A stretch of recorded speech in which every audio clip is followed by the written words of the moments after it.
a grown-up way. Come and join me on Farage.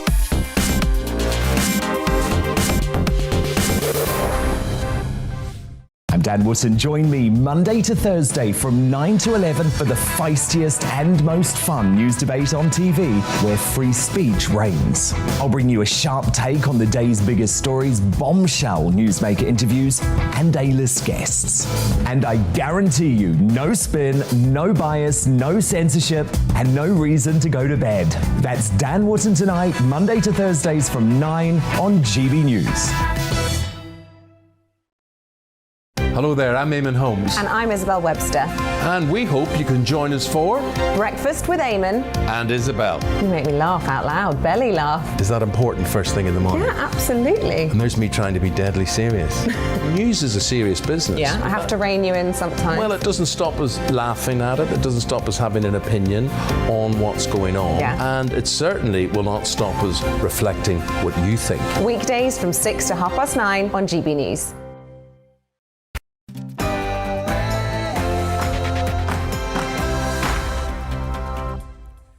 Good evening and hello. My name's Dominic Frisby and you're watching Headliners, the show in which comedians discuss some of the best stories from the papers. As ever, we start with the news, and reading it today is Tamsin Roberts. Over to you, Tamsin.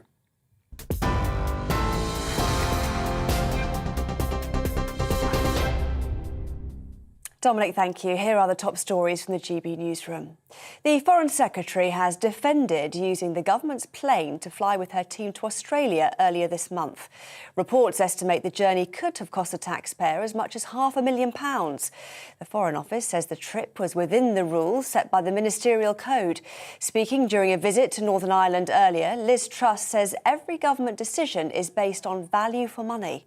I use the government plane. That is why we have a government plane, to enable government ministers to conduct government business, and that's what I flew to Australia in. The Prime Minister says he will publish the Sue Gray report into alleged lockdown parties in full, but he hasn't confirmed when. Scotland Yard is investigating some of the events. Labour leader Sir Keir Starmer says for families who had to sacrifice so much, the truth is the least they deserve. Meanwhile, Boris Johnson has rejected claims he intervened to get animals out of Afghanistan.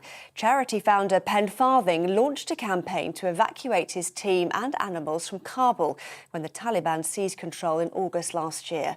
The Prime Minister has repeatedly denied approving the rescue effort, despite new email evidence suggesting otherwise. The US has warned if Moscow invades Ukraine, then the Nord Stream 2 pipeline between Russia and Germany will not go ahead. The energy project is designed to double the amount of gas flowing from Russia straight to Germany. But speaking earlier, the US Under-Secretary of State for Political Affairs, Victoria Nuland, warned the plans could be halted. And I want to be clear with you today. If Russia invades Ukraine, one way or another, Nord Stream 2 will not move forward. Nightclubs are reopening and social distancing and the rule of six are coming to an end in Wales. First Minister Mark Drayford has confirmed the move to alert level 0. Crowds can now return to large outdoor sports events, cinemas, theatres and gigs. But a COVID pass will still be needed to attend, and mandatory face masks remain in place for indoor public places. The Health Secretary has urged all care homes to allow as many visitors as possible as limits are lifted in England from Monday. The government also announced changes to COVID testing for workers. Weekly PCR tests will be replaced by pre-shift lateral flows from the 16th of February. Holocaust survivors have gathered in London to light candles and remember the victims of genocide on Holocaust Memorial Day. A group of nearly 30 survivors and their families stood holding candles to remember the 6 million Jews murdered during the Holocaust. The Israeli ambassador to the UK, Zippy Hotovely, told GB News the Holocaust has a unique place in history. Racism, hate crimes are things we need to fight, but the Holocaust as a holy place in the tragedies of the world is something very unique, and we need to keep it this way. The Israeli ambassador to the UK speaking there. This is GB News on TV, online and DAB Plus radio. Now, though, it's back to Dominic and Headliners.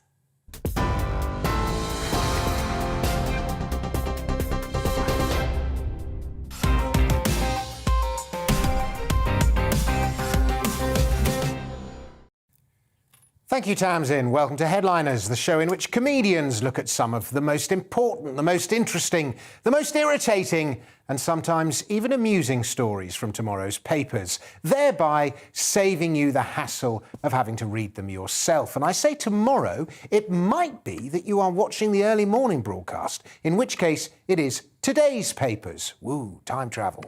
My name is Dominic Frisby, I'm your host, and tonight I'm a toxic white male, according to my ex, and a non-essential worker, according to my agent. And so to tonight's panellists, they are the effervescent Sajila Kershi and the ever-present Nick Dixon. Welcome to the show, people. Have you both enjoyed your first day of freedom? No more masks? Yeah, it's been great. It's been very similar to before, if I'm honest, Dom. Almost exactly the same. Because you didn't leave the house anyway? Well, I was going to say because of my mask policy, but I don't want to get myself in trouble. But yeah, less masks I've noticed in the, or should it be fewer, in the supermarket. It's about 60-40 to mask, or maybe 50-50. But the mask people are falling apart. We're winning. I don't know about that. What is it? One swallow doesn't a season make, or whatever. Doesn't a summer make. Sajila, how was your first day of freedom? I'm for balance. I'm a masker, so I had to go with that mask, and I have to remember that I have a social mask, which is obviously having to put some lipstick on, looking presentable, bleaching my moustache. You know, things that ladies have to worry about. Yeah. Right. The scoop. I didn't even know you had a moustache. There we go. Right, let's go to today's headlines, and I've got them here. And we'll do a rundown of the headlines, and then we'll come to our first story.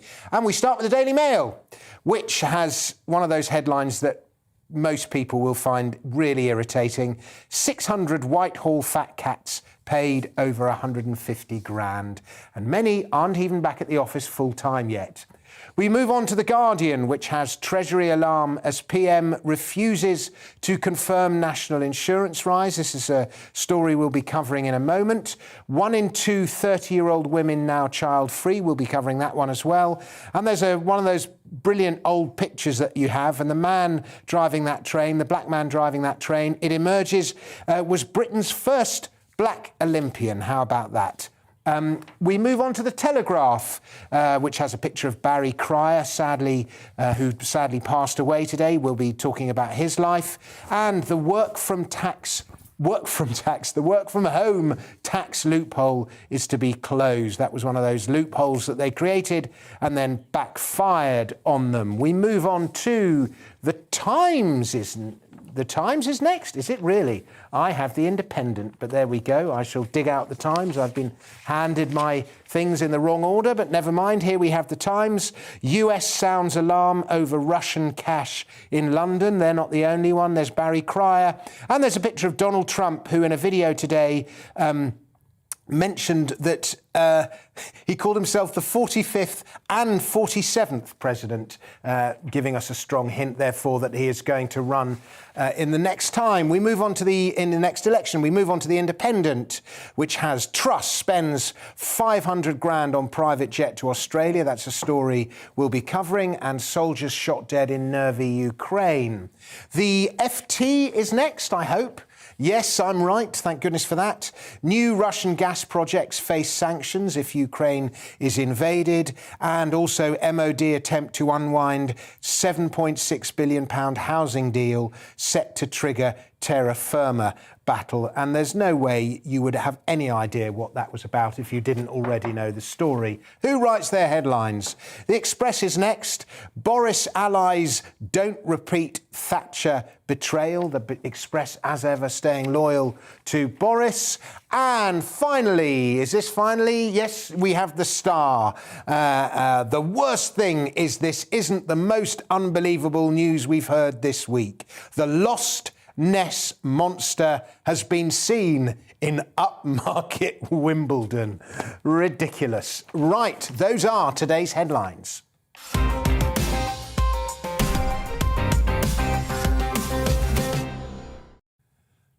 And so to our first story. The Prime Minister is under increasing pressure from his backbenchers and from many in his cabinet to scrap the imminent rise in national insurance. Abolishing it may even save his job. Rishi Sunak, however, is rumoured to have lost some of his independence of thought, shall we say, to the Treasury, is insisting it goes ahead.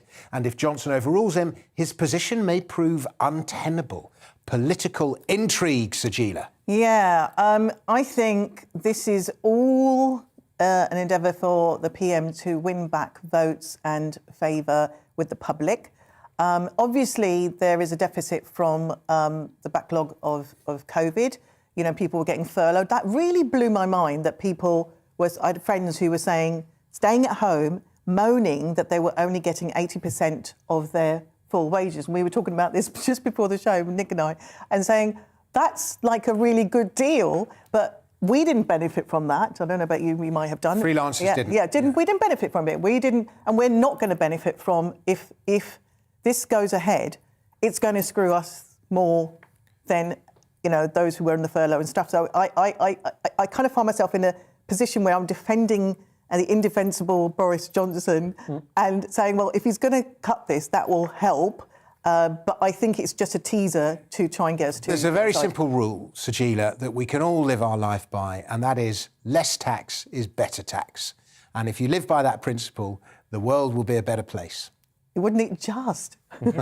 Yeah, I'm with you. Can I just say, I love scared Boris, right? Because he's my favourite politician, because every good policy now, it's always presented as Boris does this to save his job after party scandal. This party scandal could be the best thing ever, because it's making Boris do loads of good decisions because of pure fear of his backbench, right? It's like Boris scraps all restrictions to save job. I'm like, this is my favourite guy, the scared Boris character. Yeah, I know. He's like, in a week, he's done all the things we want him to do. His job is being held to ransom over this issue, I think. And the backbenchers don't want those tax rises.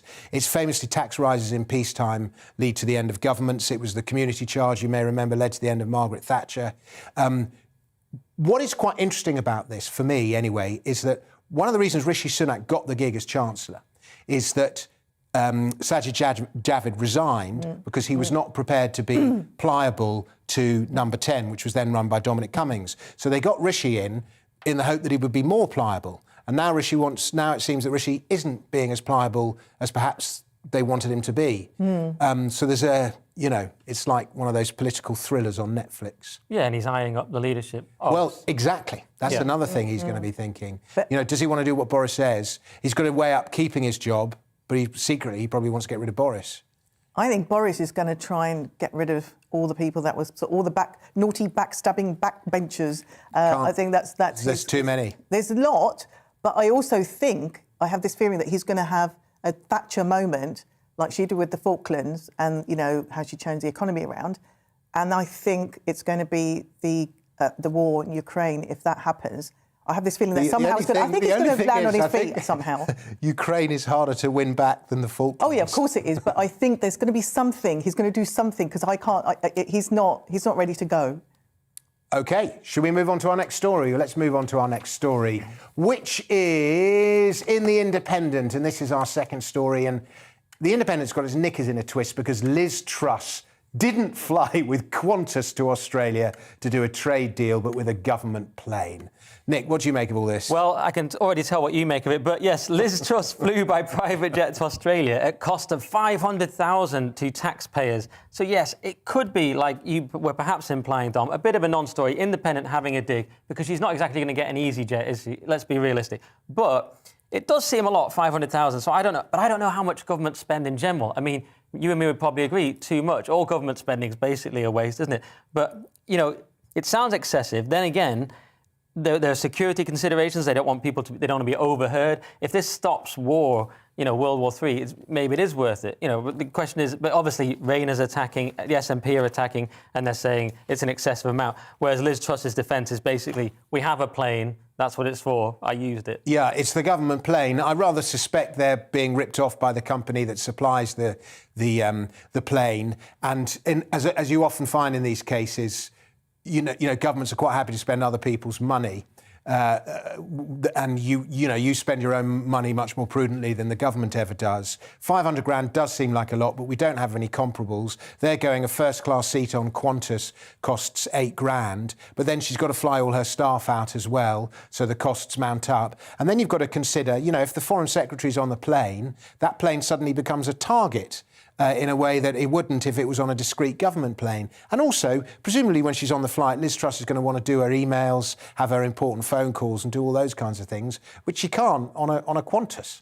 Yes, all good points there. And it's kind of a cheap shot, isn't it? And you imagine that Labour, of course, wouldn't be any different either. They'd be using the same plane. You know what I mean? Tony Blair and I would be complaining equally for spending £500,000 on a flight. I thought £1,000 for going to Australia and New Zealand was like a really, expensive considered purchase. But I just think maybe if she's going to go on a £500,000 flight, we, the taxpayers, should also go on that flight, be in the economy. I'm happy to go in economy and then recreate the scene in Airplane where someone's hysterical and we all queue up. There we go. Maybe that's the answer. I also think they're targeting Liz Truss because, she's one of the potential next PMs and they're attacking her. Rishi. Well, they can. There's all sorts of shenanigans going on behind the scenes that we don't know about. Let's move on to our next story, which is that comedy lost one of its great joke writers this week. It was announced that today Barry Cryer has died at the age of 86, Sajila. Oh, this really, really is so sad. Barry Cryer, an absolute, you want to know, there he is, beautiful Barry Cryer, an absolute legend, himself worked with legends and he's a father of 4 to Tony, David, Jack, Bob, and been married for 60 years to Terry, died at the age of 86. And I know it's 86, but it's a terrible loss. And every comic on the circuit or every, comedian, any comedy lover will have come across Barry Cryer's work one way or another. And I didn't know he'd written for, some of my heroes, like he'd written for Dave Allen, which was my inspiration to get in, Tommy Cooper. And actually it was... Even Richard Pryor. That's Pryor. I mean, it's incredible. And also David Frost, not the politician-y one. The original David Frost who used to be on our telescope. Yeah, he found him and he used to write for David Frost. He was again, another legend. And John it's Cleese, a real the two loss. Ronnies, it is a real loss. George Burns, Jasper Carrott. Yeah, the thing about great writers, like he was probably a better writer than he was a performer. He was a good performer, but he was never a household name as a performer. And we don't know the jokes that he wrote. We'll think that Ronnie Barker did that joke because it came out of Ronnie Barker's mouth. That's what always happens with the great writers. But you can see the way that comedies come together over this. They all know what a brilliant writer Barry Cryer was. And he was so prolific. He was writing gags right up to the day he died. Never stopped hustling. Yeah, I wrote for Will Smith once, but I don't really talk about it. His list of credits... This isn't about you, Nick. I know, but you just opened the door for me. But no, it's an incredible list of credits. And I love this thing that he said. He said, it reminds me of sort of showbiz quiz. He said, I haven't had a career, just a series of incidents.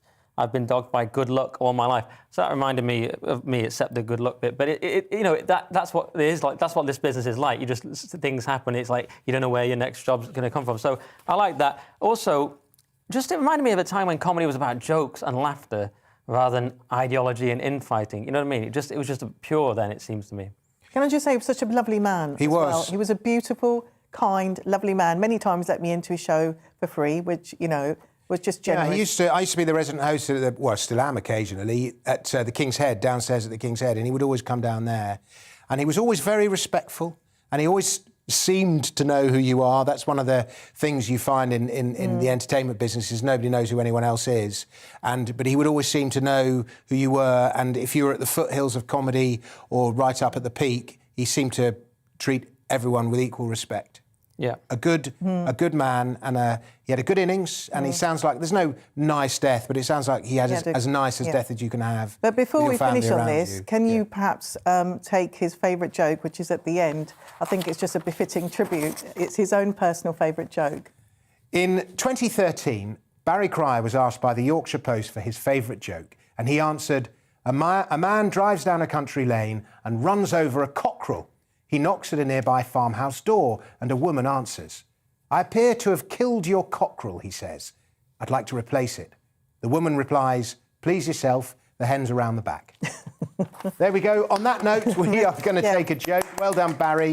I always liked his line about dissecting comedy, analysing comedy being like dissecting a frog. Nobody learns anything and the frog dies.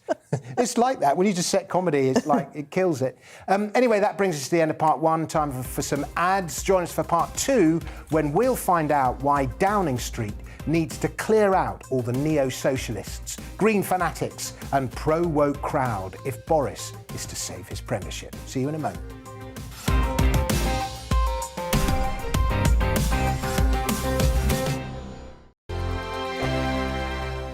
Hello there, I'm Eamon. And I'm Isabel. And you're watching the GB News digital stream across the United Kingdom. And around the world. If you're here in the UK, you can also watch us on your TV screen. GB News is Freeview channel 236. On Sky, we're channel 515. 626 on Virgin Media. Just remember, you might need to retune your TV to watch the channel. Yeah, and if you are doing that, find out more about retuning by going to gbnews.uk. Join my show Farage, 7 p.m. till 8 p.m. Monday through Thursday, and there you will get opinion, analysis, debate, and I'll cover stories that nobody else dares to touch. And then for the last 15 minutes, talking pints. We're over a drink. We have a civilised conversation with someone. We very often disagree, but we do it in a grown-up way. Come and join me on Farage.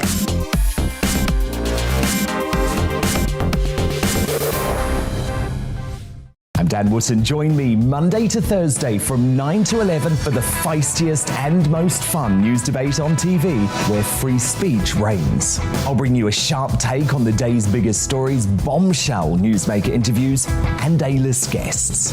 And I guarantee you, no spin, no bias, no censorship, and no reason to go to bed.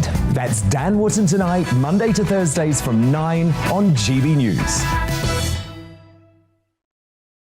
Hello there, I'm Eamon Holmes. And I'm Isabel Webster. And we hope you can join us for Breakfast with Eamon. And Isabel. You make me laugh out loud, belly laugh. Is that important first thing in the morning? Yeah, absolutely. And there's me trying to be deadly serious. News is a serious business. Yeah, I have to rein you in sometimes. Well, it doesn't stop us laughing at it. It doesn't stop us having an opinion on what's going on. Yeah. And it certainly will not stop us reflecting what you think. Weekdays from 6 to 9:30 on GB News.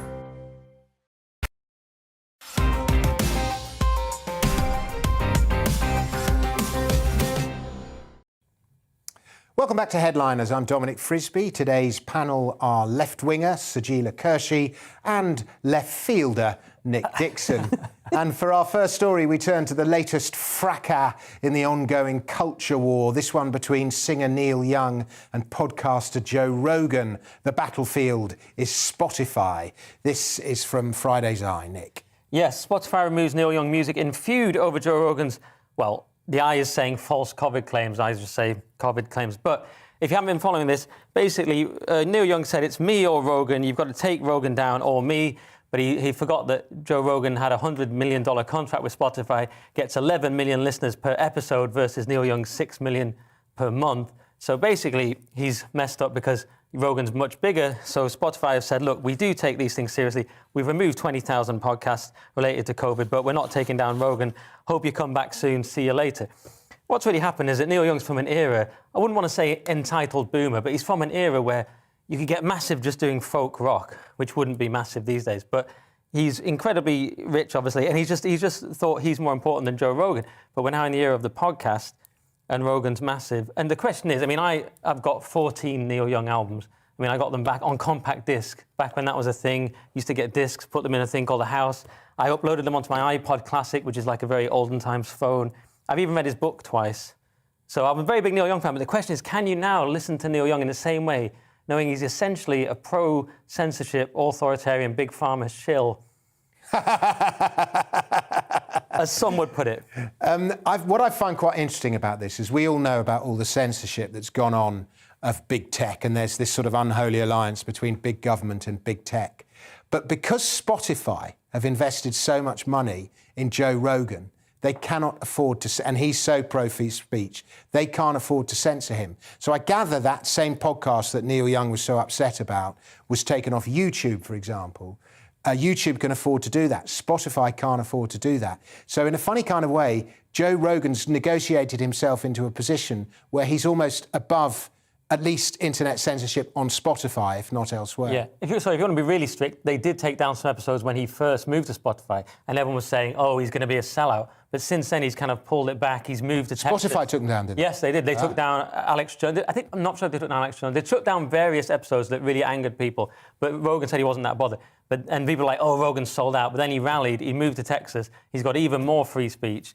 And yeah, he did the Robert Malone podcast. That was a very controversial one, inventor of the mRNA technology. And then he got banned from Twitter, but he was massive on Rogan.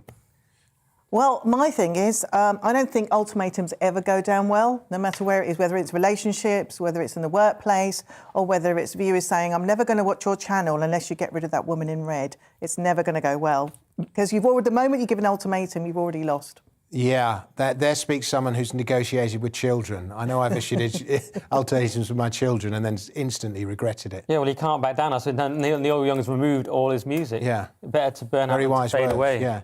They'll have to discreetly... He'll have to start from the bottom again to get it. Right, our next story from The Express raises more questions than it answers. A university has slapped a trigger warning on the first Harry Potter book. Why is it triggering? And why are university students studying Harry Potter, Sajila? Oh, OK. So it's not just Harry Potter, I have to say, because it gives you a little bit more sort of context. So it's Harry Potter. It's the University of Chester English Department have put a content warning on the course. I wasn't aware that it existed. I know. I mean, the Mickey Mouse, like, guys, just don't go to university, you're just going to be in loads of debt. But seriously, and especially if it's a degree like this. The uni module looks at J.K. Rowling's Harry Potter, the Philosopher's Stone, Hunger Games and Northern Lights. I'm not familiar with Northern Lights, but basically, due to the controversy around J.K. Rowling over transgender rights views, the university are giving the content warning to students that if they find the conversations difficult or the content's difficult, which I was really angered by this because it's a children's text. It's a children's text, and what you're doing is you're judging it within like the context of what the writer did. This writer, and I've said it before, I defend J.K. Rowling. She's just had an opinion. But let's take that away. Putting on anything like this where it's triggering, let's talk to us, I think we're infantilizing our young adults, so they can't deal with life. I'm sorry, kids, life is tough. It's hard. There's things that are difficult out there. There's text that we're going to read that's difficult. There's going to be films that we're going to make us cry. There's going to be real stuff in our lives just check the last 2 years out. So seriously, stop being so precious and stop treating them like they're so precious. Mm-hmm. It's like listening to Jordan Peterson. Oh, how dare you! Yeah, well, I totally agree. I'm going to give a Chinese burn afterwards. Do you not like Jordan Peterson? No! Oh, you don't? Oh, wow. Well, we've definitely He says exactly what you just said. He says No, you've got but to I toughen up, don't. life is I'm hard. so far away I've from been him. accused of mentioning Jordan Peterson in every show, but you did it for me there, so that's great. Yeah, I totally agree. Obviously, why study literature if you can't take this kind of thing? Why even go to university? A while ago, I always thought it was dumbing down for adults to read Harry Potter. Now Harry Potter's not even safe for adults, so it is absurd. If we want to give the sort of boring balance here, the spokesman for the university has claimed it's a generic warning. It isn't just for Harry Potter. But then the Mail Online have said, well, we can't find it on any other reading list. So it's not totally clear to me if it is just for Harry Potter. I bet you it's just somebody in an office at a university doesn't want some rabid, mental extremist student trying to cancel them for not giving some special warning, so they just do that as a sort of defensive thing. Possible, but there was also some evidence that the Dr. Richard Leahy or something, the teacher had done an anti-Rowling tweet a couple of years ago, so it may be from that as well. I don't know. Then that's a personal thing, isn't it? Yes, it might be personal. It's a personal thing. Yeah. Where, if you're going to talk about triggering stuff, where was it when I was learning history about, colonialism and slavery? These are things that happened. That was fact. But this is fantasy. Colonialism wasn't all bad, Sajid. This is from Friday's Times. Lord Frost has some advice for Boris on how to save his premiership, Nick. Yeah, I love how you get to say anything you want and then move on. I know. Don't worry, we've got after the show, Nick. Yes, Boris Johnson must sack Downing Street's woke crowd, says Lord Frost. Boris Johnson needs to immediately clear out all the neo-socialist, green fanatics and pro-woke crowd in Downing Street if he wants to save his premiership, the former Brexit minister Lord Frost has said. So I find it weird to be agreeing with Lords all the time now. It's quite strange coming from a comprehensive school. Lords I refer you to what I said about colonialism. Right. Except for Claire Fox, of course, who's brilliant, and she's in the House of Lords. But, it's a reasonable point that Conservatives should perhaps be a bit conservative. You know, the green agenda is not going to go down well in the red wall. You know, the socialism is what Labour should be doing, and the pro-woke stuff should just go in the bin for everyone. So I agree with Lord Frost. We covered Lord Frost when he was just resigned on Mark Dolan's show when it was breaking, and I said that he's there to try and encourage Boris to look to the better angels of his nature, which is he's become the kind of conscience of the Conservative Party. He's not in the cabinet now, but in a kind of Farage way, he can influence what they're doing from outside, and this is another example of that. Yeah. So you think he's a Machiavellian? No, it's not Machiavellian. No, it's more like... It's just exerting what pressure he can. Yeah. It's pressure politics. It's quite open. It's not Machiavellian because he's left open, he's resigned, and he's saying this is what you should do, but he's not constrained by being in the actual cabinet. I don't think Lord Frost is guilty of this, but time and time again you see a minister who is in a position of power. And then, George Osborne did it, Mervyn King, who was not a minister but from the Bank of England. They resign their job, and then Mervyn King goes, the Bank of England needs to stop printing money. Or George Osborne says the Conservative Party needs to do this, that and the other. And it was like, you just had the gig where you could arrange that to happen, and now you step down and you're saying all the things that everyone else was saying. And you wonder, Boris, I sort of thought Boris was vaguely libertarian before he went into government, and then he's basically running a Social Democrat Party. And you wonder what goes on. Why do ministers sort of change when they get into government and then change back when they leave? And you wonder if it is what Lord Frost is talking about, the whole sort of treasury, the civil service beneath him, which is made up of, what's his words? Neo-socialists, green fanatics and the pro-woke crowd. Do you think there's a secret meeting when they sit down and they tell them how it really is on day one? That's Maybe. what the conspiracy theorists would say. I think that's kind of happened to Rishi. Anyway, let's move on to the next... did you have any comments to make about that? Or I don't. Nothing that hasn't been said before. Good. The quicker we move on, the more we retain viewers. Right, Friday's Mail is next, and for the first time ever, half of women are now childless at the age of 30. Is this a good thing or a bad thing, Sajila? Do you know what? I think it's up to women. But OK, so this is the Daily Mail, who are saying that, according to them, first time ever, half the women are still not pregnant at 30. So they're basically 31 seems to be the new age now. It's only a year later. Basically, women are getting older and older and older. Older and older and older before they're having children. And it's also some of them have chosen not to have children. That's quite common in the comedy industry, actually. A lot of women I know have decided not to because they're focused on their careers or they're focused on their relationships or, they just don't feel that children no longer is the thing that fulfills a woman. It's not necessarily, the thing that defines women. And I think that's fine. Everyone to their own and everyone's an individual. But and also with housing prices, it's a financial thing as well. And I don't see that. I don't think it's interesting. I think it's just normal progression. Well, this is an ongoing trend. Yeah, it is. But it's because it's 30 as a sort of landmark number. It's made the news. It's like Logan's Run, isn't it? It's like just like kind of moving on. Yeah. I've got a couple of thoughts on this. Matt Ridley is very good on this. Lord Ridley. His argument is the richer you get, the later you have children in life, and the fewer children you have. But what we see in the UK, and so that's one. Yeah. So in that sense, this is a positive sign. But actually, the real reason most people delay having a family is the expense. Yeah. And we have this society where it's only the poorest who get all the government subsidy and the richest who have deep pockets and can buy houses and so on, who have big families. And the sort of middle classes, lower middle classes, upper middle classes are stuck with 1, 2 and 3 and having them later in life. And I think that's a great shame. And it's, you then look at the two biggest expenses in your life. One is government and the other is a house.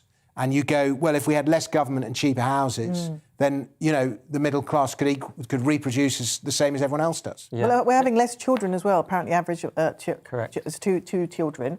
And also, I think with terms of women, I know that I had pressure to have children before I was 30. So I think it has changed. Was that a sort of... Are you from India? Where are you from originally? I'm from Surrey, darling. No, you didn't. You told me that it's English. English, yeah. But no, it was within my in my community, like Asian community, but also just girlfriends. Actually, you know, my British friends, white friends, they were all getting pregnant, and they were like, you know, when are you going to get married? When are you going to have kids? Right. There was this pressure, I think, but which doesn't exist now, which I'm really pleased about, because I think it should be a personal choice of when you decide that you're ready for that family.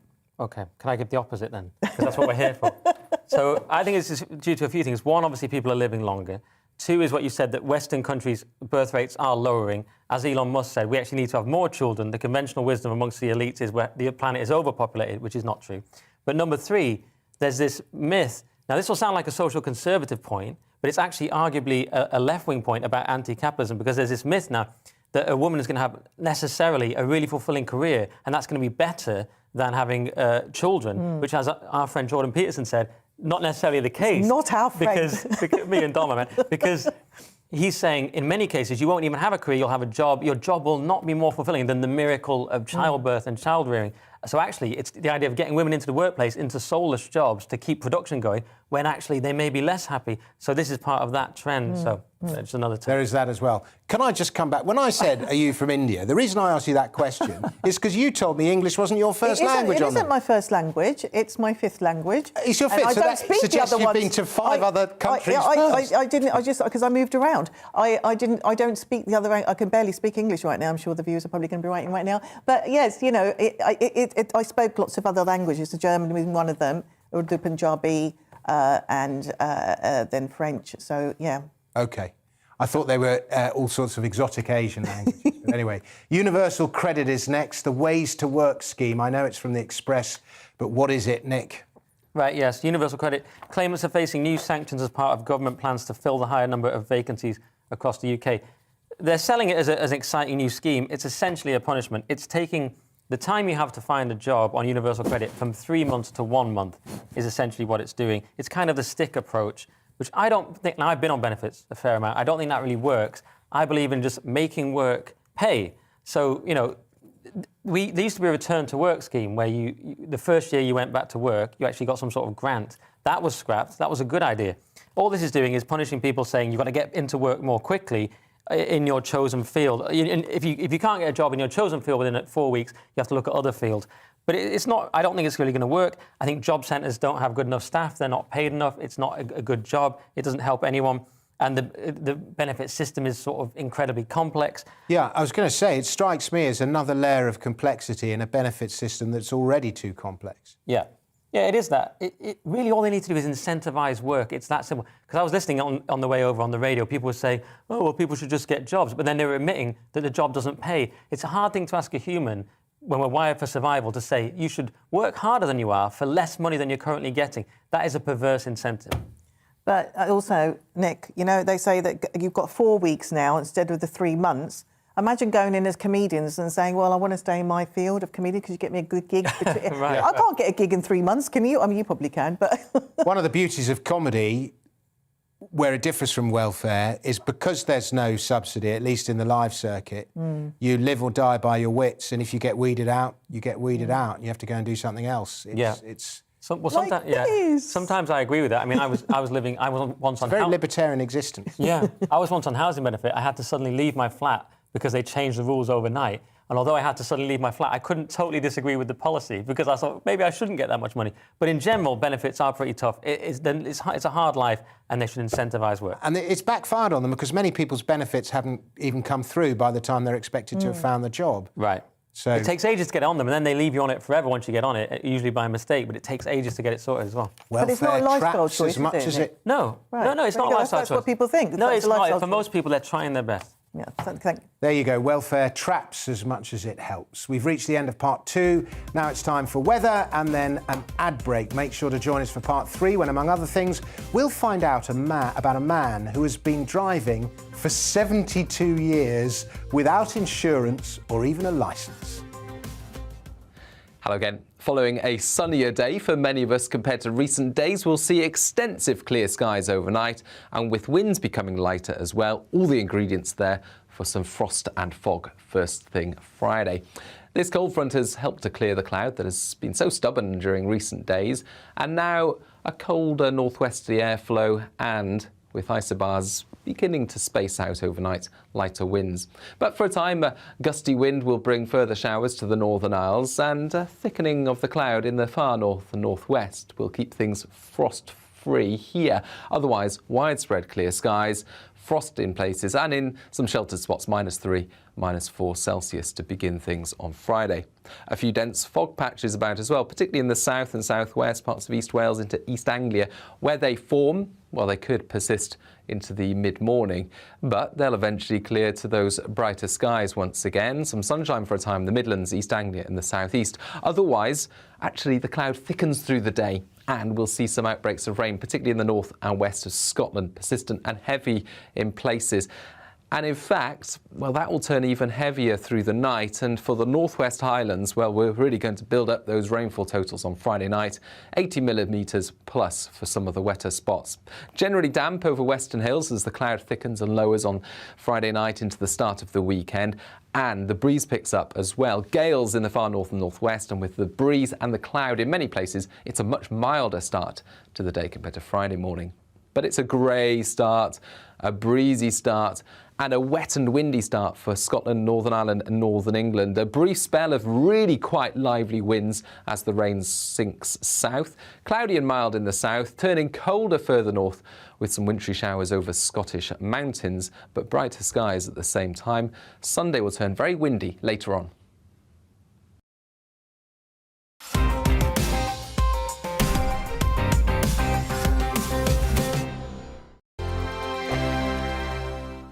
Hello there, I'm Eamon. And I'm Isabel. And you're watching the GB News digital stream across the United Kingdom. And around the world. If you're here in the UK, you can also watch us on your TV screen. GB News is Freeview channel 236. On Sky, we're channel 515. 626 on Virgin Media. Just remember, you might need to retune your TV to watch the channel. Yeah, and if you are doing that, find out more about retuning by going to gbnews.uk. Join my show Farage, 7 p.m. till 8 p.m. Monday through Thursday, and there you will get opinion, analysis, debate, and I'll cover stories that nobody else dares to touch. And then for the last 15 minutes, talking pints. We're over a drink. We have a civilised conversation with someone. We very often disagree, but we do it in a grown-up way. Come and join me on Farage.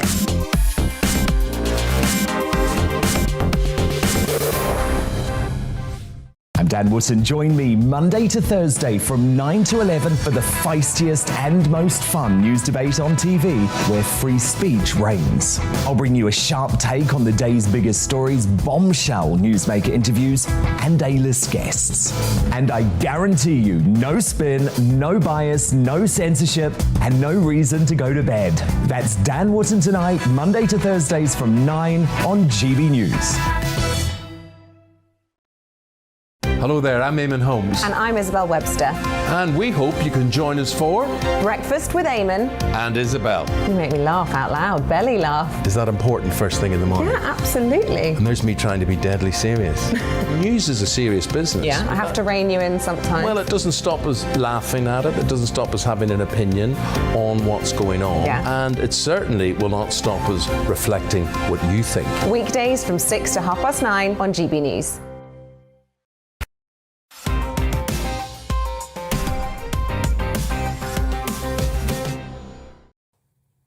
Welcome back to Headliners. My name's Dominic Frisby, and with me are the hunk, intellectual and eligible Nick Dixon, and the bell intellectual and eligible Sajila Kershi.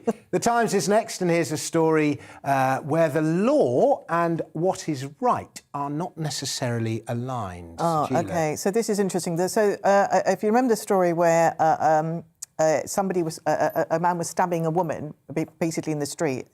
It was McCaskey, and he was stabbing. Leon McCaskey stabbed Yasmin Chafiki. You give me these difficult names. Chafiki, a mother of two, as many as 10 metres away from a house nearby and in Maida Vale. Now, this guy, he sees this happening. He's in his car, in his Renault Clio, and he rushes to try and help her. So he closes the door and sort of takes the car and rams it in the guy who's committed this crime, this horrific crime, and rams it against the wall, and he ends up killing him. So now he's being treated as a criminal for killing this guy, and he's like devastated. His name's, they just call him Abram. This is interesting because I think you're either fight or flight by nature. Now, I don't know about you guys, but if I see an altercation, if I see something that's kicking off, I don't go for Mitchell, but I do think, well, that seems unfair. I'm going to go in there. And my instinct is always to go in, which, to my detriment. And I think, are you fight or flight? Would you go in? Would you go I have gone in. You have gone in. Would you go in, or would you just walk away? Involved. You always get involved. I can't help myself. And this is a difficult thing. It's like, if we expect citizens to help, and that's really important. But when something like this happens, of course, he's now going to have to go to trial for probably manslaughter, I would imagine. And it's a sad thing because I kind of feel for the guy. There's a petition. It's only had 25,000 signatures. 25,000. I'm surprised it's not more. We'll get a few more. Yeah, let's all sign more. Let's sign it. But it's just a classic we got this anti-self-defense culture. If someone breaks into your house, you're supposed to cook them dinner, aren't you? This is what we have now. You can't do anything. So he's more than self-defense. He's a sort of hero saving someone else. So yeah, outrageous. Yeah, he did a very brave thing, he did. and he should be rewarded for it. But then one has to hope that this would go to trial by jury, and then you get a similar thing to what happened with Colston, where even though the guys broke the law, the jury said, whatever, you're off. Not bothered. Let's move on to our next story, which is, we have a rather frightening story from the Mail. Legal hare-coursing. Now, that's when you use greyhounds and other dogs to hunt hares, is back, and it's hurting farming communities in a big way. Nick. Yes, the Daily Mail has gone a bit Agatha Christie. They've said it was a chilling set of calling cards left at the side of a farmer's field in the bleak arable lands of Cambridgeshire. 10 brown hares freshly dispatched, their bodies still warm. So essentially, these sort of thugs are killing animals just to intimidate the farmers. And what it is, it's this hare-coursing where the dogs chase the hares. I think they're killing the animals as part of the sport, and then they're subsequently intimidating the farmers with the dead animals. Right, well, it's a bit of both. Sometimes they're just killing them for no reason. But it's a big business now because on the dark web, they bet over this hare-coursing, and so it's become a big money thing, and it's terrifying for the farmers. It's really hurting them.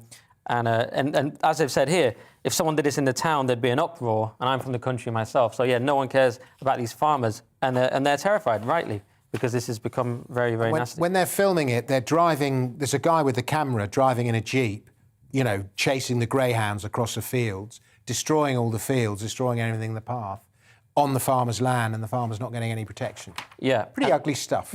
Yeah, and the story is actually about they're actually trying to do a little bit more to help it. They've added increased penalties and new criminal offences, new powers for courts to disqualify convicted offenders from owning or keeping dogs. So they're doing some stuff, but not enough yet. On the other hand, I would quite like to watch it on the dark net. So you were having a go at me last night about not caring about the animals enough, but you just said that. Outrageous. It was a joke. So the Sun is first, Sun is next, and the man who grabbed Chris Whitty was in court today and was not exactly penitent, Sajila. Oh, yes. So Chris Whitty, during the pandemic last year, a couple of geezers, one's called Lewis Hughes, and the main guy is called Jonathan Chew, 24, grabbed Chris Whitty. I think they were having a march that day. Yeah, he was on a march, and Whitty was on the street and just grabbed him. And grabbed him, and one had him in a headlock, and the other one said, "Oi, oi, oi, oi, oi, oi, Whitty," and then let's have a little selfie. I'm assuming that's how the conversation went down, and Chris Whitty not exactly up for this, and sees some policemen and calls them over, but they're not repentant. So they've been given. He's been given 8 weeks, and as he was given the sentence, he's chanted a football song. West Ham, I'm West Ham till I die. Yeah. He was not repentant at all. The other one admitted to the incident because he's the one that put him in the headlock. And I think he got handed a suspended prison sentence, probably because he wasn't behaving as naughtily as this one, who also, I think, must have been drunk at the case. What else did he shout out? This is the belter. Judge Goldspring said Chew's response to the proceedings was breathtaking, to which Chew replied, "I agree." But he started vaping. In the room. And it was just, I love this story. Well, it takes all sorts. Scandal in Friday's Mail as a German waxwork of the Queen shows her bald. What's this, Nick?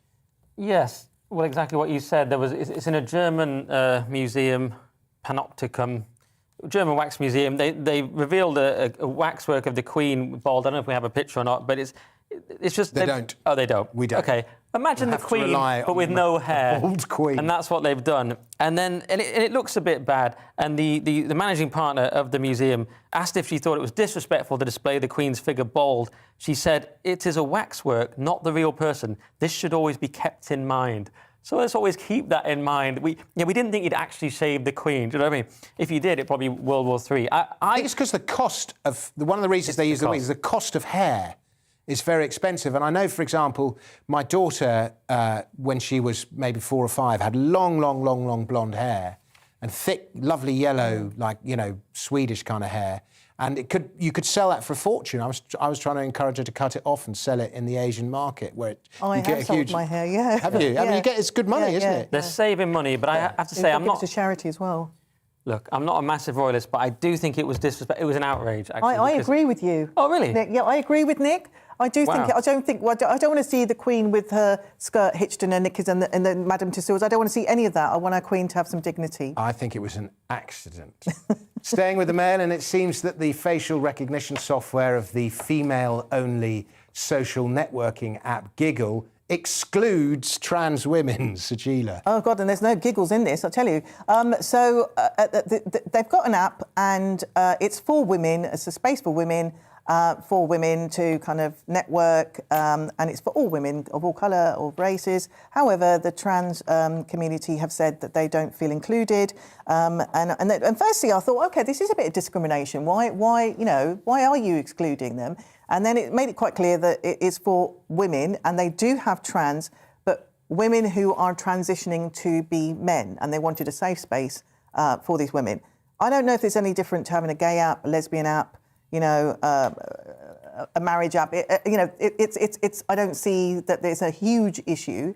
It's not transphobic because they have got trans, but they've just got trans who are still women. What's quite interesting here, there's a bigger story here, which is that AI, a lot of people are unhappy with the discoveries that artificial intelligence is making. This is one sort of example. And so there's a whole movement in Silicon Valley to adapt AI so that the outcomes are a bit more woke than they would otherwise be.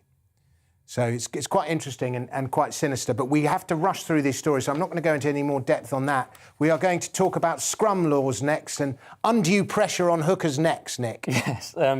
Breakfoot rule designed to reduce risk of neck injury for hookers, which is the only context we're allowed to say that in on telly. An investigation by The Times in October revealed that elite male hookers, I can see why the team included this now, are having to cope with an estimated 1,000 newtons of force, the equivalent of 100 kilograms, compressing their neck and spine in almost every scrum. So what they've done is they changed the nature of the scrum to make it more safe, but it's actually made it in some ways much less safe. And that's basically the summary. It's typical. And now they're fighting about changing it again.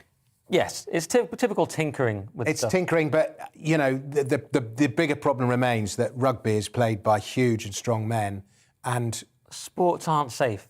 Yeah, but rugby especially, in a way. Have you got any comments? No, I just read it as it was for hookers. There we go. Right, let's move on. I found this next story rather amusing, where old ways meet with the new bathing suits in Italy, Sajila. Oh, OK, so a job advert, there's been an outrage over this job advert that was listed that insisted that applicants, it was for oh, God, what kind of company was it? Was it? The secretary. Yeah. And they wanted the applicants to be under 30, provide photos of them in a bathing suit. We've transported back to the 1920s. And initially I thought, oh, this is a job that's been advertised by the Berlusconi kind of government or his people, but it's not. And it was done apparently by an intern. That's what they're saying, someone who's inexperienced, didn't understand about, laws about discrimination and stuff. But how outrageous. But the worst thing is that they're only offering €500, and they were asking you to speak English and also provide your own car, which I think is disgusting. Well, just to offer balance, it is important. It is a job where they want someone to be good-looking, and the fact is, there is privilege for good-looking people in jobs. They do get more opportunities, which is why I'm on TV. Very clever. Thank you. Yes, I've seen videos on the internet, or I've heard about videos on the internet that start with the same premise. Whether, anyway, never mind. Fury in the Express next as whisper bars are cut in size. Shrinkflation. Fury, Nick. There's fury about these whispers. They've reduced by almost 4 grams or 7%, the whispers. And also it's happened with confectionery boxes, which have shrunk for the 3rd year in a row. It's classic shrinkflation. The whisper's getting smaller and smaller, but it still costs 80p. Eventually, it's just going to be a scent. You're going to smell something, smells a bit like a whisper, 80p, 0 calories. Yeah, well, they came for the whispers. I said nothing, but they come for my flakes. I'm out for you. I will kill you. Well, I'm afraid they will. They will. It's one of those things. It's one of those ways that inflation manifests itself. Is either the price goes up or you shrink the amount in the product. It's how food manufacturers deal with it. Sajila, I think possibly my favourite story of the day. The Mirror next, and a man in Nottinghamshire has been driving without insurance or a licence for 72 years, since he was 12. I love this. I don't know if this is like, there was a programme years ago called Pensioners Who Turn to Crime. We're very proud of their crimes that they committed in their pension years. And this man, 72 years, said he had been driving. I don't know how he got away with it. It just shows what a great driver he must be. Yeah, he never got stopped. Yeah, never got stopped. And he's been driving since 12. I know, it's fantastic. And he admitted to this, and he told Nottingham Police City North Operation Reacher, and he told the drivers, I was born in 1938, and I admit I've been driving with no licence and no insurance since I was 12 years old. I did drive with a provisional licence when I was pregnant, heavily pregnant, and I thought I was going into labour. My husband at the time had a massive panic attack, so he was obviously passed, sat next to me having a panic attack. I was managing him, managing my contractions, and drove myself to the hospital. So I know how hard that was, and I didn't get caught, so it was okay. But the only reason he got caught wasn't because of the way he was driving. It was because of those cameras that check your number plates and check if you've paid your insurance or not. Oh, wow. Oh, poor guy. I know. Let's release him as well. Let's get a petition for him too, Nick. He was rumbled by a computer. Where do you stand on this, Nick? Oh, I didn't have much. I thought we were going to do the ferrets. OK, we'll do the pet ferret murderer in the Star. You're our pet ferret murder because this is important. Cruel man kills roommate's pet ferrets with BB gun after one of them laughed at him. So a sick man allegedly killed all of his roommates' 4 ferrets with a BB gun. What is a BB gun? It's a little pellet, little ball bearings, like you used to shoot at cans if you lived in the country when you were younger. Yeah. Oh, yeah, it takes probably a lot of shots to do it. Always very accurate. But he says, upon questioning, he's reported to confess, I swear the thing was laughing and breathing, and I kept shooting it in the bleeping head. So they'd had an argument, and they'd had a bad exchange about their shared space, and he threatened him, and he killed all his ferrets. Well, it's a cruel world. That is all we've got time for. Thank you to my guests, Sajila Kershi and Nick Dixon. Mark Dolan will be back to present Friday's Headliners at the same time tomorrow, and I'll be back next week. Thank you very much for watching, and keep supporting Headliners, and tell your friends to watch us as well. Until tomorrow, cheerio.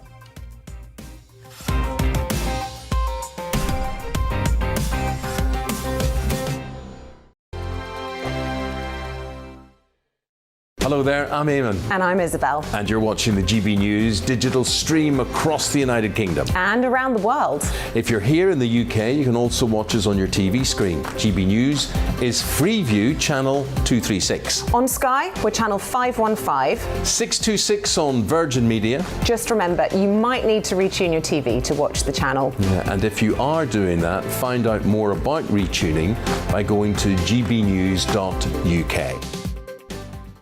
Join my show Farage, 7 p.m. till 8 p.m. Monday through Thursday, and there you will get opinion, analysis, debate, and I'll cover stories that nobody else dares to touch.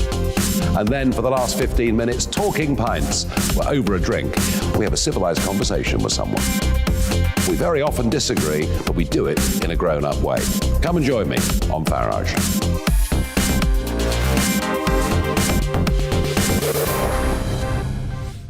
I'm Dan Wootton. Join me Monday to Thursday from 9 to 11 for the feistiest and most fun news debate on TV, where free speech reigns. I'll bring you a sharp take on the day's biggest stories, bombshell newsmaker interviews, and A-list guests. And I guarantee you, no spin, no bias, no censorship, and no reason to go to bed. That's Dan Wootton Tonight, Monday to Thursdays from 9 on GB News.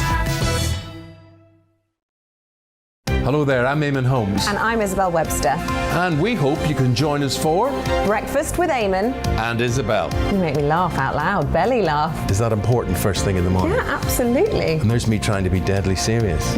News is a serious business. Yeah, I have to rein you in sometimes. Well, it doesn't stop us laughing at it. It doesn't stop us having an opinion on what's going on. Yeah. And it certainly will not stop us reflecting what you think. Weekdays from 6 to 9:30 on GB News.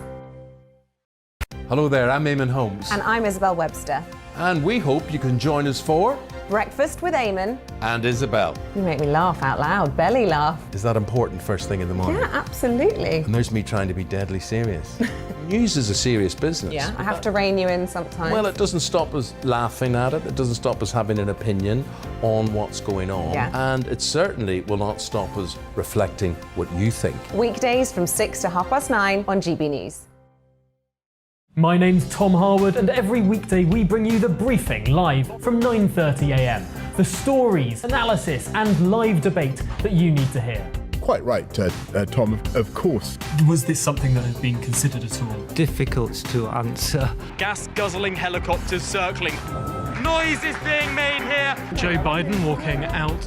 Thank you very much for joining us. Don't miss it. The Briefing with me, Tom Harwood, Monday to Friday, 9:30 a.m. on GB News.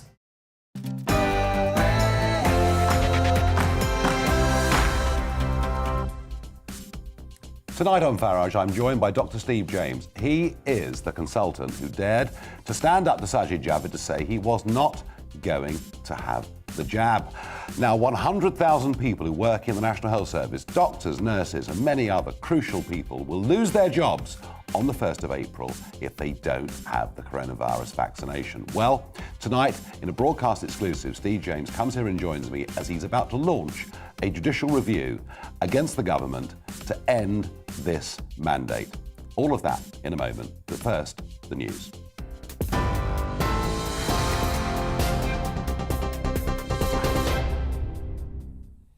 Hello, I'm Tamsin Roberts in the GB newsroom. Boris Johnson has rejected claims he intervened to get animals out of Afghanistan. Charity founder Pen Farthing launched a campaign to evacuate his team and animals from Kabul when the Taliban seized control in August.